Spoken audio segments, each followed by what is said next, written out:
Uma vibração terrível O que é isso? sacode o voo 92 da Midland. Tinha uns sons de triturar e cheiros na cabine. O que é, os motores? É evidente que a tripulação ficou abalada com isso. Eu pensava, temos um problema sério. Um dos piores acidentes da história britânica. Tem uma causa surpreendente. É difícil aceitar que pudessem cometer um erro tão básico. E muda a aviação comercial para sempre. O aprendizado com esse incidente mudou o jogo.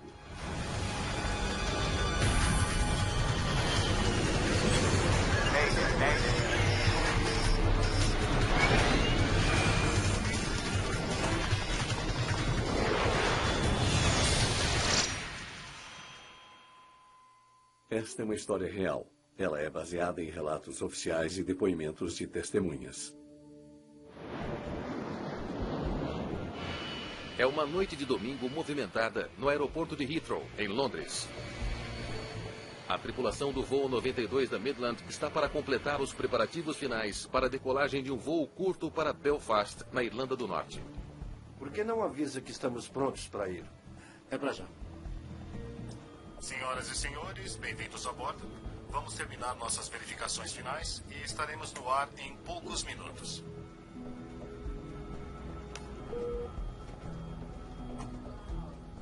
Há 118 passageiros no voo, incluindo o soldado britânico Nigel Baldwin, voltando ao serviço na Irlanda do Norte. Eu estava animado, foi um fim de semana emocionante. Eu fiz os preparativos para o meu casamento e... Então eu me acomodei, como todo mundo, sabe, para o que eu achava que seria um voo confortável.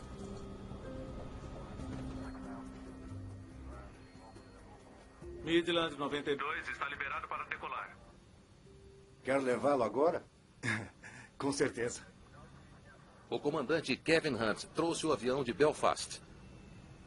O primeiro oficial, David McClelland, pega os controles para a viagem de volta. Aceleração máxima. E vamos nós. O seu novo 737-400 tem apenas 521 horas no ar. É a versão mais recente do avião de passageiros mais popular do mundo. V1, girar.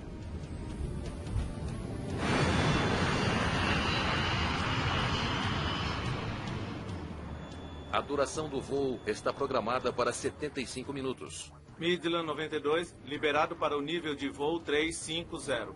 À medida que o voo 92 deixa o espaço aéreo apinhado em torno de Heathrow, o controlador permite que a equipe suba para sua altitude de cruzeiro, 10.600 metros. Nível de voo 350, Midland 92.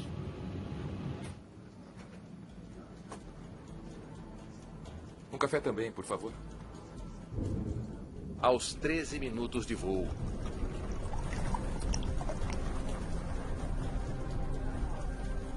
O que é isso?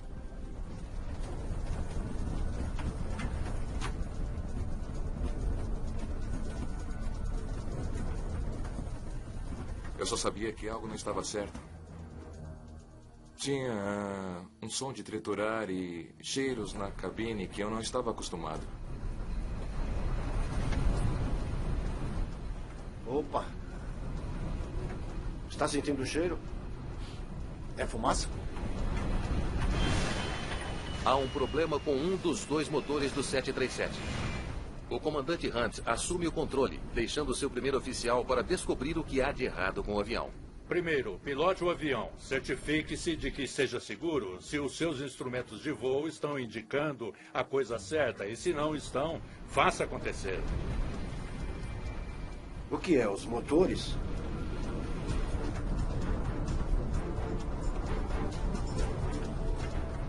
Isso não deveria estar acontecendo. Dava para ouvir e dava para sentir fisicamente. Era como um zumbido, uma vibração. É fogo, Kevin. Em que motor? É o esquerdo. Hã? Ah, não, é o direito.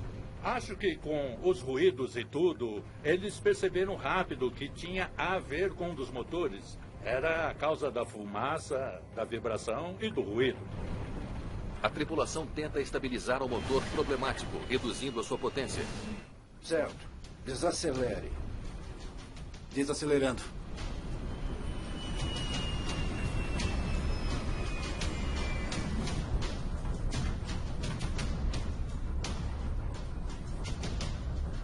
Vai dar tudo certo, moça.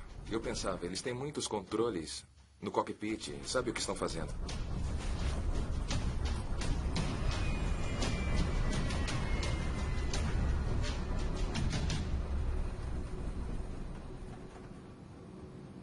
Ele parece bem agora. A equipe parece ter resolvido a crise imediata, Mas ainda temos a fumaça. mas quer pousar o mais rápido possível. Aqui é Midland 92. Temos um incêndio no motor.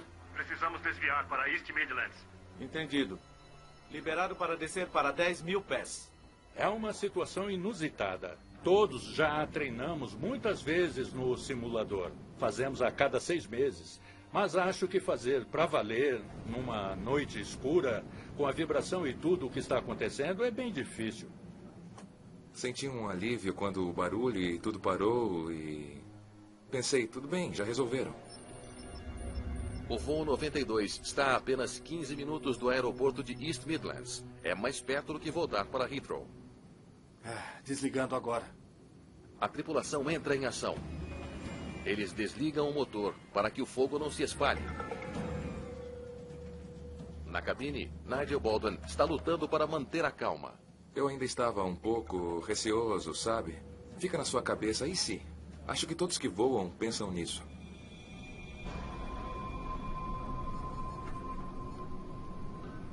Senhoras e senhores, tivemos um problema com o motor direito. Nós o desligamos e fomos desviados para o aeroporto East Midlands.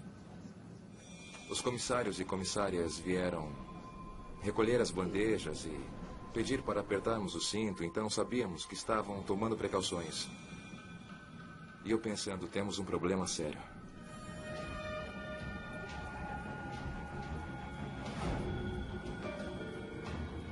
Luzes de aterrissagem. Ligadas. Os pilotos terão de fazer o pouso com apenas um motor. Flaps 1, por favor. Para pousar com segurança a baixa velocidade, os pilotos precisam acionar os flaps para aumentar a sustentação. E pedem mais potência de seu único motor restante.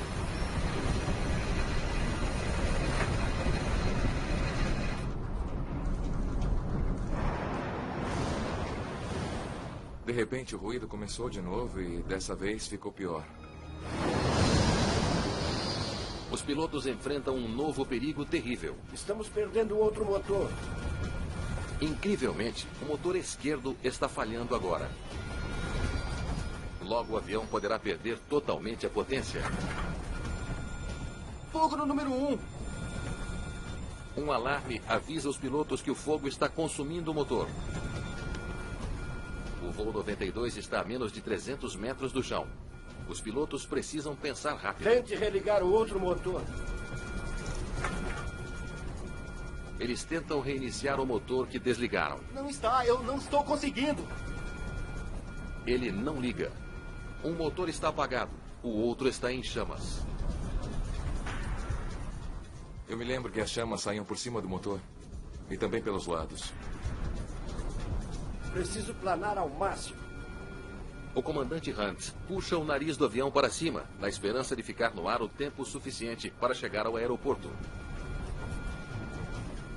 Mas cada vez mais, os alarmes disparam no cockpit. Droga! O aviso de stall sacode os controles do comandante. Um sinal fatídico de que estão prestes a perder a sustentação.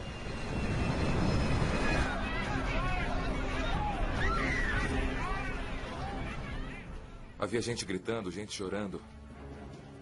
Gente com medo de morrer.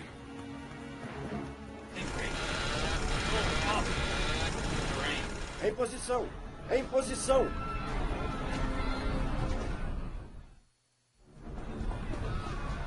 Preparem-se para um pouso forçado.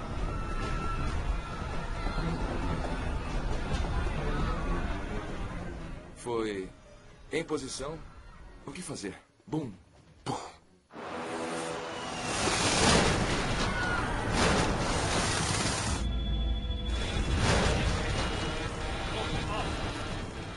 Não fosse o ruído do vento passando, haveria um silêncio total. Deve ter sido uma sensação muito estranha.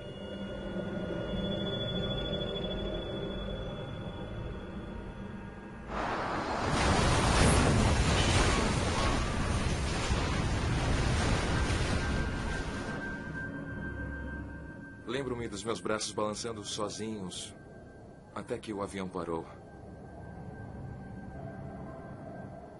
Eu não tinha controle.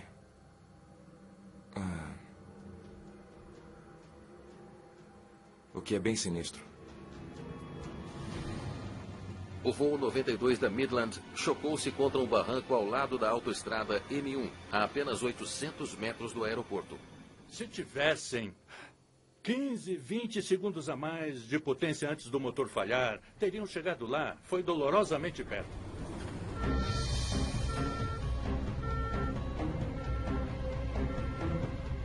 Equipes de emergência chegam minutos após o acidente. Mas chegar aos sobreviventes é um grande desafio.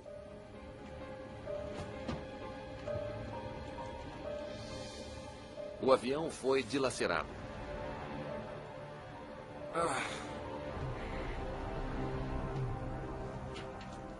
Enquanto as equipes de emergência lutam para retirar os escombros, Nigel Baldwin faz o que pode para ajudar uma passageira. Vamos. Eu tenho que tirar você. Eu tive de puxá-la para o meu peito e me arrastar para trás, ao longo dos cabos e vigas que restaram, porque o avião estava... Eu só posso descrevê-lo como uma carcaça de frango assado depois de comido, fraca e frágil.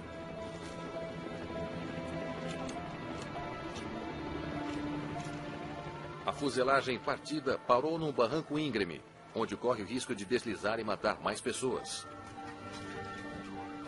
Peritos de investigação de acidentes aéreos aconselham os socorristas sobre a melhor maneira de fixá-la. A nossa visão foi pragmática, a cauda amarrada às árvores para ela não cair.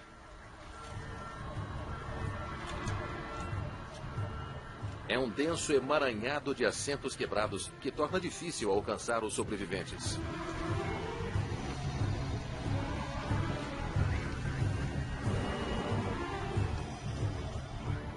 O resgate se surpreende ao saber que ninguém dirigindo na movimentada estrada M1 ficou ferido. Na verdade, não houve vítimas em terra, e isso foi notável. 87 das 126 pessoas a bordo estão vivas, mas muitos estão feridos, incluindo o comandante Hunt, com uma lesão na coluna. Por causa da inclinação do barranco em que a aeronave estava, os serviços de emergência formaram uma corrente humana. À medida que as vítimas eram retiradas dos destroços, as macas eram entregues de uma pessoa para outra, até que pudessem ser colocadas em ambulâncias.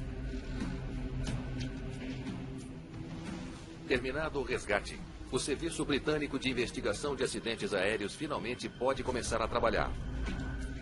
Rob Carter é um dos primeiros investigadores a chegar. Chegamos ao local do acidente tarde da noite. Todos os serviços de emergência estavam lá, ambulâncias, bombeiros, polícia. Alguns membros da imprensa começavam a chegar. Havia muita atividade, levei um minuto para avaliar o que estava acontecendo.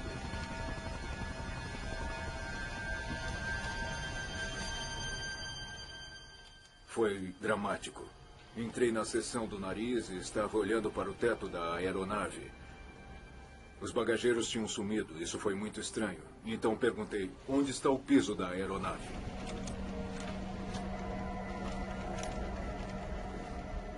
O acidente forçou o bloqueio da M1, uma das principais artérias de tráfego de carros. Os investigadores precisavam trabalhar o mais rápido possível. A prioridade é pegar as caixas pretas, ou gravadores de voo do avião. Recuperar os gravadores de voo é uma prioridade no início de uma investigação, porque eles têm de ser despachados, descarregados e interpretados. Enquanto isso, Rob Carter descobre o que pode através da disposição dos destroços. Eu queria entender onde estavam os pedaços da estrutura da aeronave e isso me levou ao barranco onde a aeronave sofreu o seu primeiro impacto. Parece que o trem de pouso bateu bem aqui. O avião deixou sulcos profundos no solo ao longo do caminho. E eles dão a Rob as primeiras pistas de como o acidente se desenrolou. As marcas mostraram quase que com perfeição a inclinação que a aeronave estava quando atingiu o chão. A direção estava indo, a posição em que estava, foi muito útil para desvendar o que houve. Chegaram perto o suficiente para ver as luzes da pista. Deve ter sido devastador para a tripulação e para todos a bordo.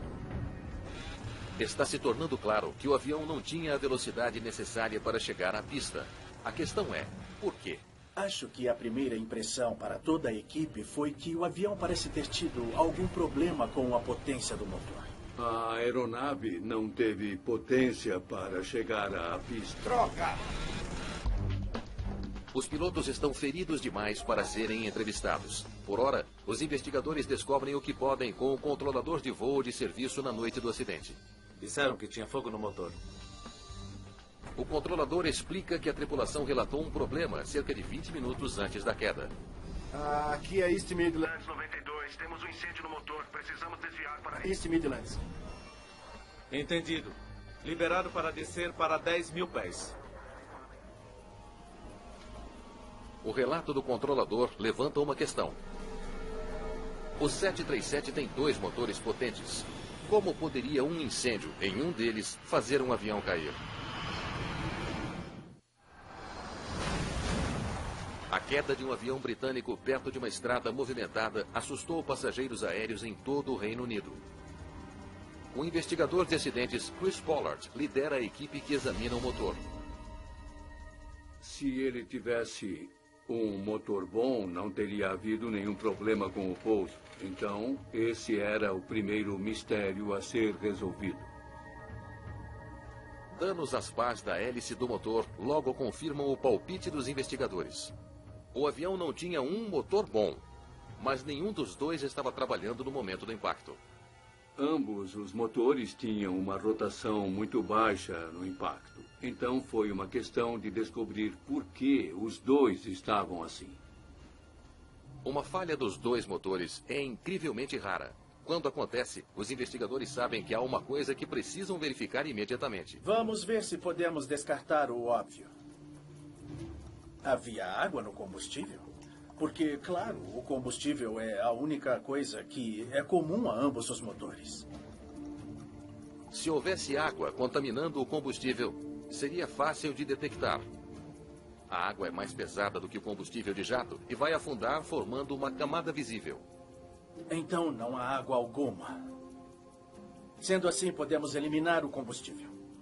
No voo 92, no entanto, o combustível não era o problema. Não há sinal algum de contaminação do combustível e os tanques não estavam vazios. Nível de voo 350, Midland 92. Há outra possibilidade. Pássaros são um grande perigo para a aviação. Quando eles são sugados por motores a jato, podem causar danos enormes. Se os motores do voo 92 foram desativados por pássaros, vestígios de sangue e tecido brilharão sob a luz ultravioleta. Àquela altura não tínhamos prova alguma. Apaguem as luzes. Não havia nada demonstrando que a colisão com uma ave foi a causa da distorção daquele grupamento de paz. O voo 92 caiu a menos de 1,5 km da cidade de Kegworth. Muitas testemunhas viram o avião descer com um motor em chamas. Mas alguns dão conta de um segundo detalhe intrigante sobre o acidente. Parecia com um misturador de cimento. Foi horrível. Era um barulho que não se associa com um avião, a menos que se esteja em apuros. As testemunhas ouviram barulhos estranhos que vinham da aeronave. Alguém descreveu como algo metálico sendo triturado. Algumas testemunhas viram destroços caindo em fazendas a mais de 3 quilômetros do local do acidente. A polícia forneceu uma equipe de busca para uma busca minuciosa nas áreas do entorno e eles voltaram com muitos fragmentos. Estes provavelmente são os primeiros pedaços que caíram do avião, tornando-se essenciais para as origens do desastre. Christopher precisa descobrir por que esses pedaços se desprenderam. A resposta dirá a ele o que causou o problema no motor que forçou o desvio para East Midlands. Enquanto Christopher trabalha nos motores, o resto da equipe se volta para a melhor pista que eles têm: os gravadores de voz e de dados do avião. Ótimo, obrigado. Vamos torcer para que tenha o que precisamos. Acho que demorou vários dias para fazer o download e garantir que o que tínhamos eram os dados corretos e que os interpretamos corretamente. O gravador de dados capta mais de 60 parâmetros, incluindo o desempenho dos motores. Então o motor direito para aqui. E o esquerdo falha mais de 15 minutos mais tarde aqui. Sejam quais forem os dois problemas, não ocorreram ao mesmo tempo. Vamos ouvir.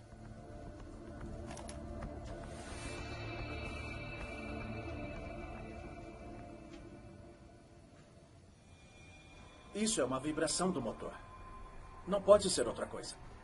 Os investigadores esperam que o gravador de voz do cockpit forneça mais detalhes sobre o que deu errado. Vamos ver o que você faz a respeito. O gravador de voz capta o que está acontecendo no cockpit e os diálogos entre a tripulação e os sons associados ao voo. E neste caso, o que os pilotos disseram um ao outro foi absolutamente crucial. Opa! Alguma coisa o surpreendeu.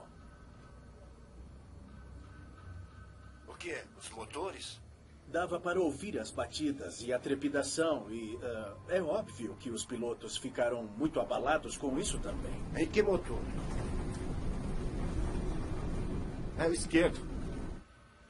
Oh, não, é o direito. Ele disse o direito? Foi um mistério porque o gravador de voz mostrou que ele aparentemente optou por dizer que o motor direito tinha problemas. Não vejo nada de errado com o motor direito a essa altura. Suspeitávamos que o motor direito havia sido desligado, mas que era o motor esquerdo que tinha problemas. Era vital ter a versão da tripulação sobre esses eventos. Eu lhe direi o que puder. É tão importante para mim entender o que houve como é para você. O comandante ainda está se recuperando de seus ferimentos, então os investigadores contam com o primeiro oficial para lhes dizer tudo o que se lembra sobre a crise. É uma aeronave praticamente nova. O que deu errado? Nós não entendemos. Diga-nos o que houve. Começou as vibrações no motor direito.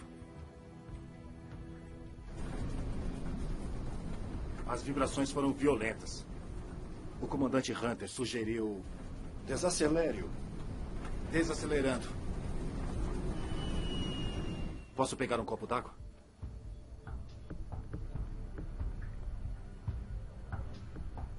Obviamente, fiz como o comandante Hunter sugeriu.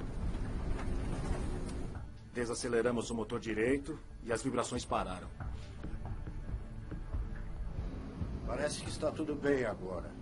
A vibração e o ruído desapareceram, por isso teriam indicado a eles que foi o certo a fazer. Os investigadores são obrigados a considerar uma teoria incomum. Podem ser duas falhas de motor não relacionadas. Fogo, no lado esquerdo, e uma totalmente diferente do lado direito. Christopher Pollard examina restos do motor recuperados das fazendas perto de Kegworth. Cada fragmento pode ser um indício sobre o que houve com o voo 92 da Midland. Alguns fragmentos eram minúsculos e, na verdade, foi um tributo à qualidade da busca termos conseguido tantos pedaços. Um fragmento se destaca. Eureka! Ele mostra sinais claros de fadiga de metal. Devido ao local onde foi encontrado, Christopher acredita quase com certeza que foi a primeira coisa a quebrar no 737. Se presumirmos que a falha por fadiga foi a primeira falha, ele perdeu cerca de 10 centímetros da extremidade de uma das pás. A descoberta pode explicar como a falha do motor começou. Mesmo uma só pá de hélice quebrada pode perturbar o fluxo de ar através de um motor, causando uma explosão. Um processo semelhante ao estouro no escapamento de carro. O que é? Os motores? O motor tenta encontrar um novo equilíbrio e, para isso, ele vibra. Vai dar tudo certo, moça. haveria muita vibração. Os passageiros relataram que era como o som de pedras dentro de um secador de roupas. Teria sido bastante violento. Não existem duas pás de hélice exatamente iguais. Christopher espera que um exame metalúrgico revele de qual motor a pá enfraquecida veio. Embora as pás fossem todas nominalmente feitas da mesma liga, se você começa uma análise em nível de partes por milhão, havia pequenas diferenças entre cada pá.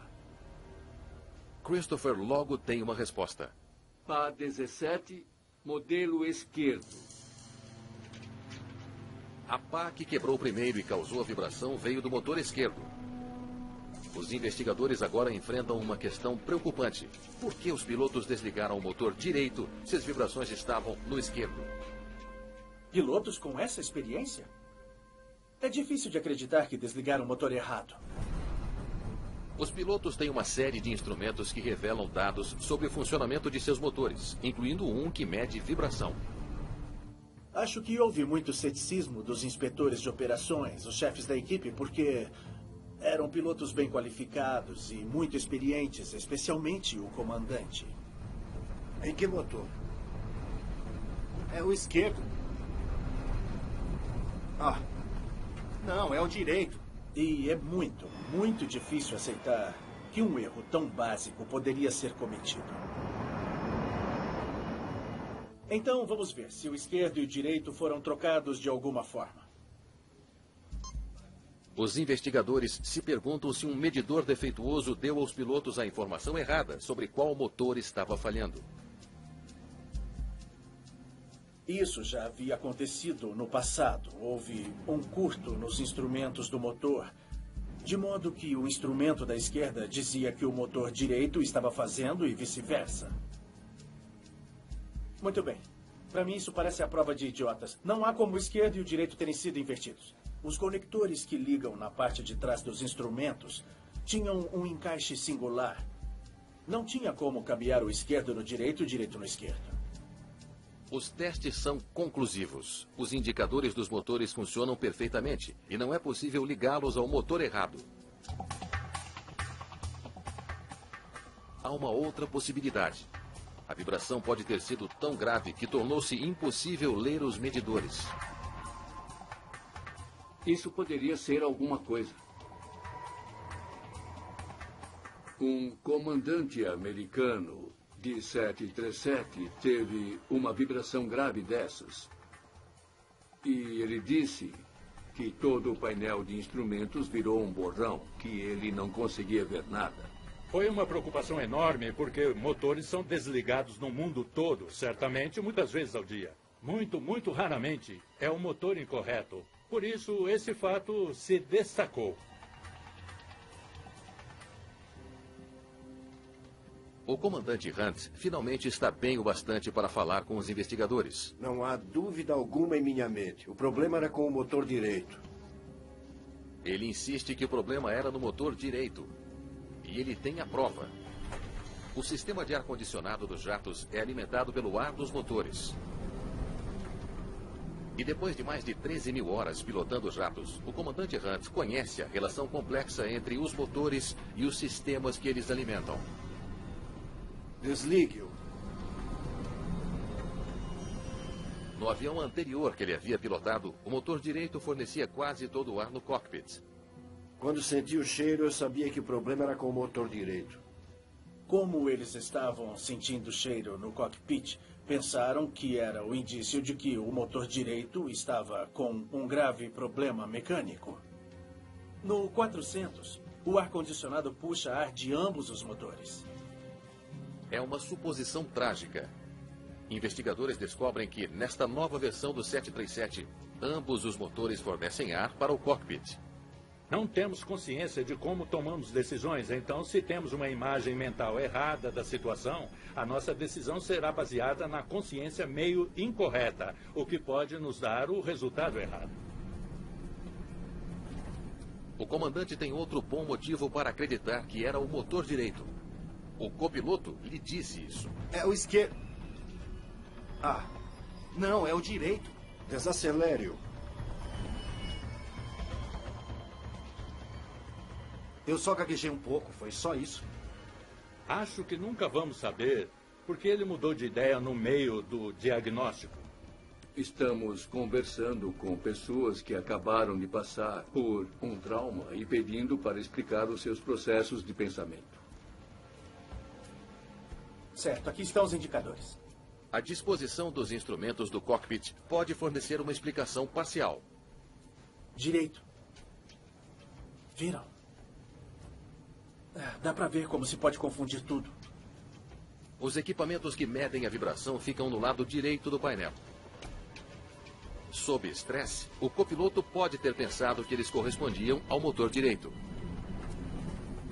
O problema foi definitivamente no motor direito.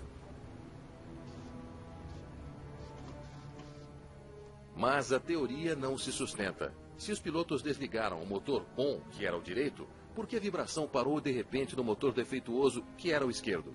Eles reduziram a potência no motor direito. Mas, de alguma forma, o motor esquerdo se acalmou. Está faltando um dado importante neste quebra-cabeça. Investigadores analisam tudo o que os pilotos fizeram durante o voo 92. Na hora da crise, eles reduzem a potência do motor direito. Parece que está tudo bem agora. Os problemas de motor parecem parar. Não tenho dúvida de que isso sugeriu a eles que tinham feito a coisa certa e que o problema estava no motor direito. Os dados mostram que o copiloto fez um ajuste fundamental segundos antes da vibração parar. É isso, é claro. Ele teve que desligar o acelerador automático. Desacelerar. Para reduzir a potência do lado direito, o piloto deve primeiro desligar o acelerador automático. Autoacelerador desligado. A parte do piloto automático que regula a potência do motor. Mudar para manual tem um efeito colateral imprevisto. Isso reduz a potência para o motor esquerdo, levando a uma melhoria temporária, mas dramática no desempenho. Estava danificado, mas razoavelmente estável, operando numa potência mais baixa, que é tudo o que precisava, porque eles estavam descendo em direção ao campo de pouso. Esse deve ter sido o golpe fatal, porque eles sentiram que o que tinham feito, desligar o motor direito, era a coisa correta que se tinha a fazer. Vamos lá. Tudo depois que a fumaça e as vibrações começaram, por favor. Os sons do gravador de voz do voo 92 revelaram que os pilotos tiveram outro desafio. Vamos ver o que temos aqui. Vibrações, fumaça... Quando começam a avaliar a crise, são interrompidos por uma chamada de rádio. Midland 92, você está liberado para descer para o nível de voo 40. Descendo para o nível de voo 40, Midland 92. Você quase quer dizer a eles, não falem com o controlador de tráfego aéreo. Continuem analisando o problema, vocês vão chegar lá. Os cabelos do meu pescoço ainda estão de pé porque quero que a próxima vez que eu o ouça, seja diferente. O voo 92 quase conseguiu pousar com seu motor direito desligado. O avião voou por cerca de 17 minutos apenas com o motor esquerdo, que estava danificado. Potência, por favor. O que provocou a falha mortífera e fez o motor explodir em chamas?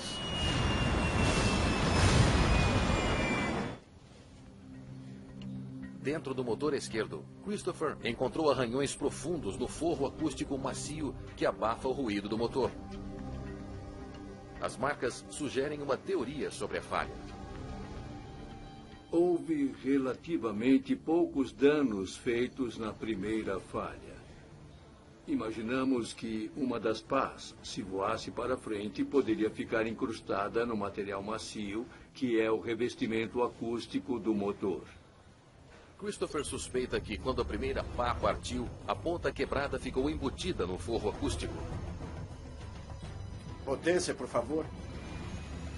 Quando a tripulação aumentou a potência, a vibração adicional movimentou o fragmento solto dentro do motor, desencadeando uma cascata de destruição. Estamos perdendo outro motor.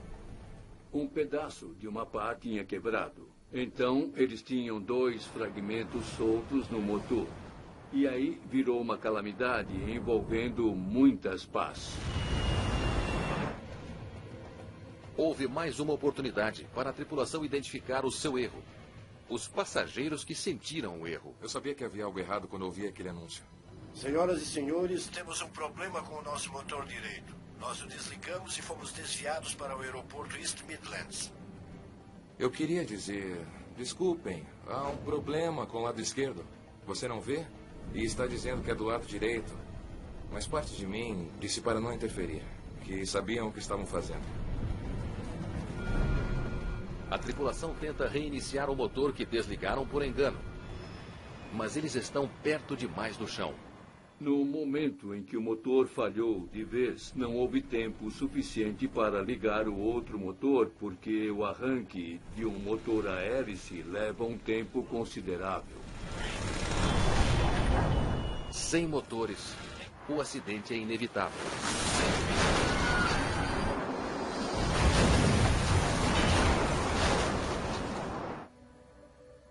Em seu relatório final, os investigadores pedem melhores medidores de vibração, mais fáceis para os pilotos lerem.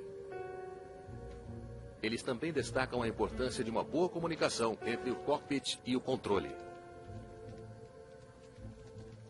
Para o público que viaja, se você vê algo estranho nas asas, ou seja o que for, quando está sentado no avião, avise alguém e essa mensagem será passada aos pilotos. A causa de um dos piores desastres aéreos da Grã-Bretanha é agora clara. Mas os investigadores pensam que este acidente ainda tem mais para ensiná-los sobre como salvar vidas. Ficou do limite de um acidente em que era possível sobreviver. E foi muito importante para ver como esse número poderia ser melhorado. 79 pessoas sobreviveram ao acidente do voo Midland 92. Mas muitos dos sobreviventes ficaram gravemente feridos. Rob Carter tem a intenção de descobrir o porquê. Nos velhos tempos da aviação, havia uma expectativa de que se alguém sobrevivesse a um acidente era pura sorte. A partir dos anos 60 e 70, muda-se o pensamento. Na verdade, muitas dessas vidas podem ser salvas. E isso afetou muitos projetos de aeronaves. Quando os pilotos perdem o controle em grande altitude, é quase sempre fatal. Mas o voo 92 estava numa descida controlada até os segundos finais. Ele não deveria ter sido tão mortífero. O pensamento era este. Se há alguma parte da aeronave que sobrevive, a maioria dos ocupantes deve ter uma boa chance também.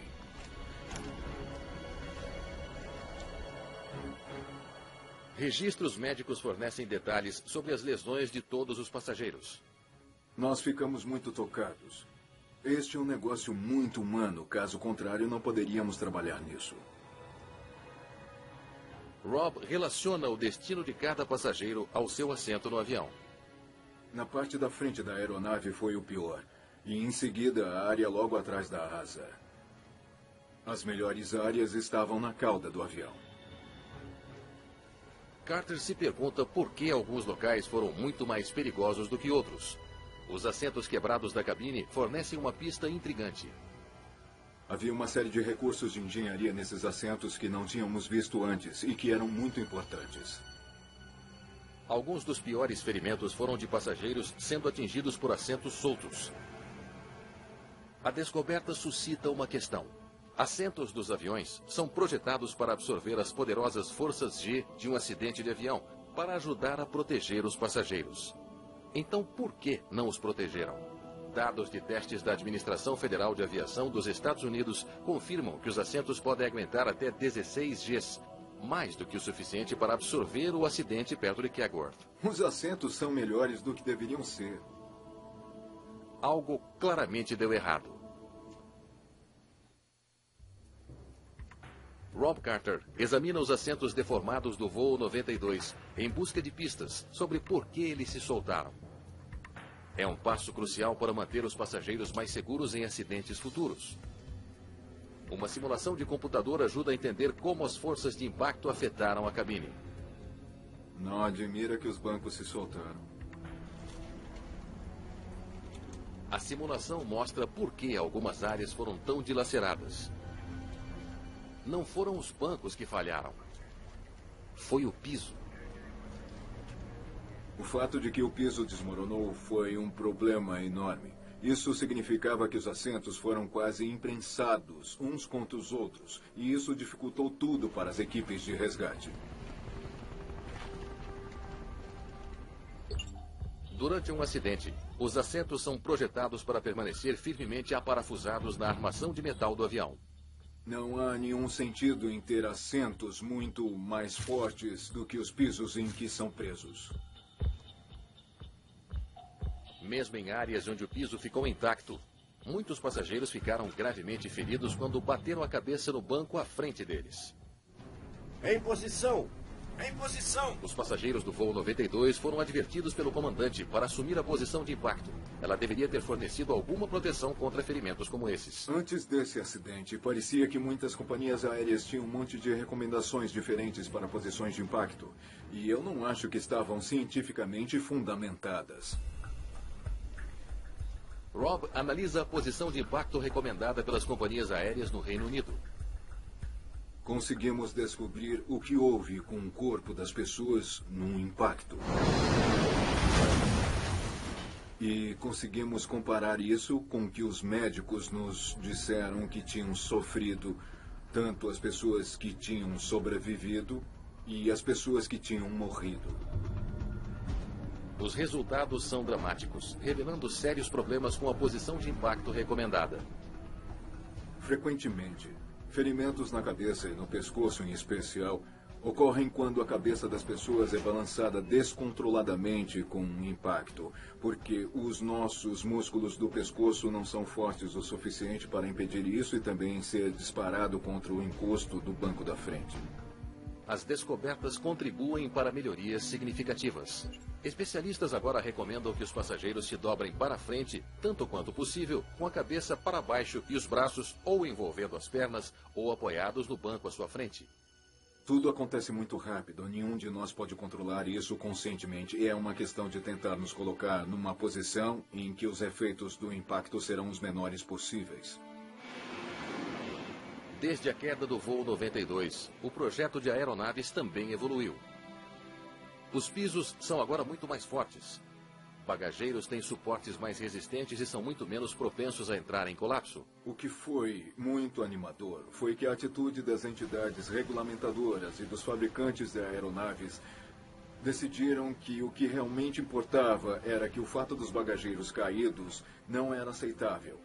E o fabricante teve um trabalho enorme para se certificar de que esse tipo de coisa não aconteceria de novo.